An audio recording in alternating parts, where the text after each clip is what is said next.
Assalamualaikum warahmatullahi wabarakatuh. Perkenalkan, nama saya Wanti Apriani, NPM 1970651662. Saya dari Sistem Informasi FTKI Universitas Nasional. Saya di sini akan menjelaskan mata kuliah ICT Technopreneurship and Leadership ruangan L01, yang mana saya akan menjelaskan kompetensi yang dibutuhkan untuk sukses di era Smart Society 5.0. Masyarakat 5.0 adalah suatu konsep masyarakat yang berpusat pada manusia atau human center dan berbasis teknologi yang dikembangkan oleh Jepang. Konsep ini lahir sebagai pengembang dari revolusi industri 4.0 yang dinilai berpotensi mendegradasi peran manusia. Melalui masyarakat 5.0, kecerdasan buatan akan mentransformasi big data yang dikumpulkan melalui internet pada segala bidang kehidupan menjadi suatu kearifan baru yang akan didedikasikan untuk meningkatkan kemampuan manusia membuka peluang-peluang bagi kemanusiaan.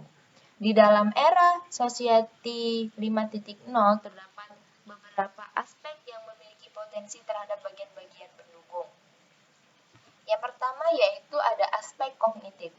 Semua aktivitas yang membuat suatu individu mampu menghubungkan, menilai, dan mempertimbangkan suatu peristiwa sehingga individu tersebut mendapatkan pengetahuan setelahnya. Di dalam kognitif terdapat unsur. Yang pertama yaitu ada critical thinking, yaitu kemampuan berpikir yang kompleks dengan menggunakan proses analisis dan evaluasi terhadap suatu informasi yang diterima maupun dalam menyelesaikan masalah. Atau arti berpikir kritis, yaitu untuk mencari kebenaran terhadap informasi yang diterima atau dalam mencari solusi dalam masalah. Cara berpikir kritis yaitu secara tenang, jangan emosi, dahulukan pemikiran yang positif untuk menyelesaikan permasalahan, lakukan analisis dan evaluasi hasilnya, barulah membuat keputusan akhir. Contohnya yaitu mengidentifikasi isu sentral atau masalah.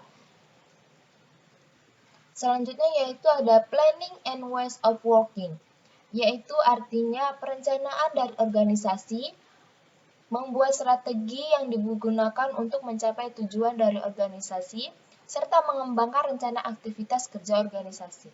Perencanaan merupakan proses-proses yang penting dari semua fungsi manajemen, sebab tanpa perencanaan, fungsi pengorganisasian, pengontrolan maupun pengarahan tidak akan dapat berjalan.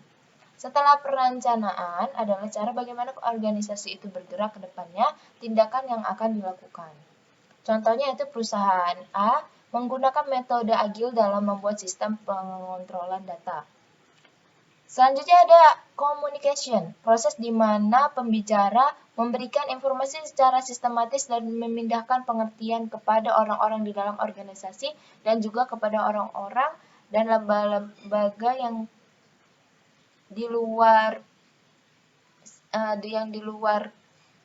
perencanaan namun masih terkait dengan organisasi tersebut. Contohnya, penyampaian informasi rancangan produk saat rapat. Selanjutnya itu ada mental flexibility, kemampuan seseorang untuk merekonstruksi pengetahuan seseorang secara spontan. Dalam banyak hal seperti respon spontan terhadap tuntutan situasi yang selalu berubah secara radikal.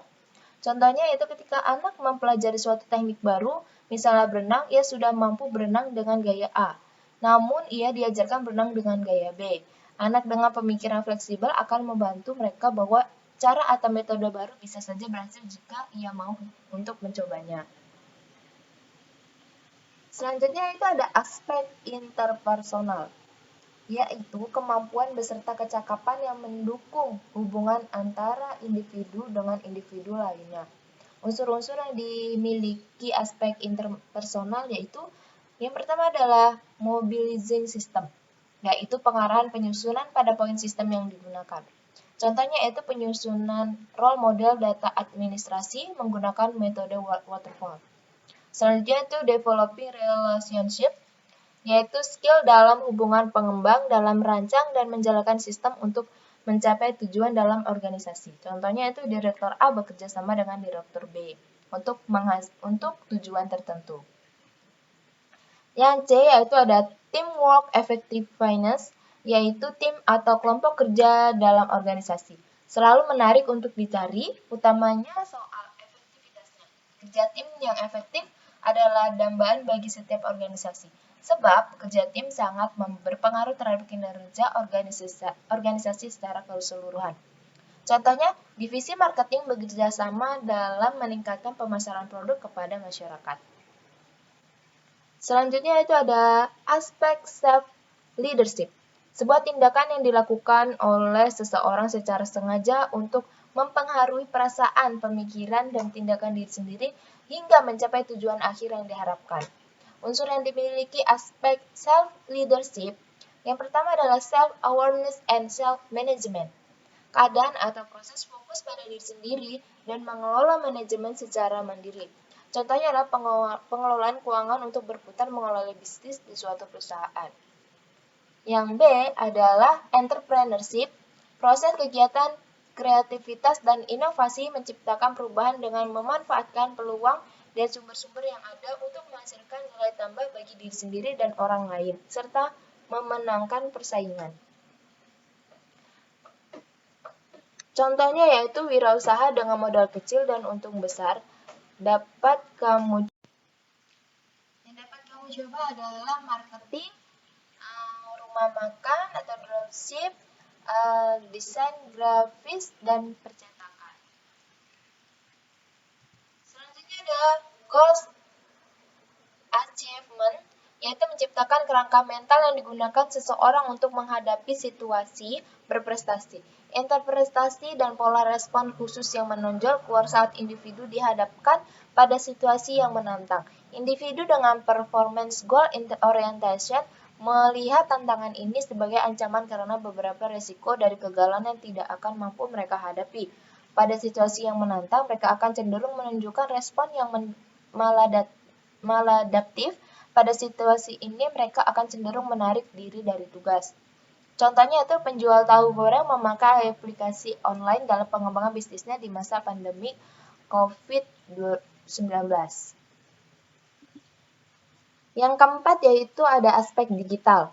Teknologi elektronik yang mampu melakukan penyimpanan, penghasilan, dan juga memproses berbagai data yang terdapat dalam dua kondisi, yaitu positif dan negatif. Kondisi positif akan diwakili atau dinyatakan dengan angka 1 dan negatif akan diwakili dengan angka 0.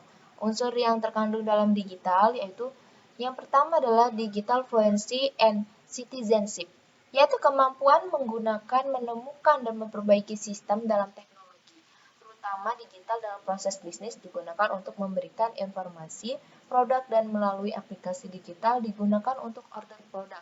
Digital dilakukan untuk memberikan informasi kepada masyarakat umum yang luas. Contohnya adalah penggunaan dan memberikan informasi di GoFood ataupun di Google. Selanjutnya adalah software use and development. Merupakan proses pengembangan sebuah aplikasi perangkat lunak yang dijadikan secara sistematis sehingga menghasilkan sebuah produk yang baik dan berkualitas. Contohnya, yaitu membuat data pesanan dalam perangkat lunak berbentuk aplikasi order yang dirancang dengan kode program dalam komputer. Yang C adalah understanding digital system. Istilah yang mengacu pada elemen-elemen seperti hardware, perangkat keras, software, perangkat lunak, dan networking, yaitu berupa jaringan, serta penggunaannya yang mengerti akan data literasi, sistem keamanan data, dan pengamanan program agar tidak error saat digunakan. Contoh yaitu programmer memberikan pemakaian keamanan berupa kunci dalam pola yang berbentuk sidik jari pada smartphone. Kesimpulannya yaitu di dalam bisnis terdapat struktur yang tepat untuk membangun tujuan secara maksimal. Secara teknis, kinerja sangat dibutuhkan dalam pengembangan produk. Di dalam pengembangan itu juga terdapat pemikiran, gagasan, ide yang kritis terhadap proses dan pengembangan produk. Pemikiran kritis ini dapat mempengaruhi setiap interpersonal di dalamnya. Hubungan antara individu dengan individu lain, bekerja sama dengan saling support tanpa adanya miskomunikasi. Self-leadership.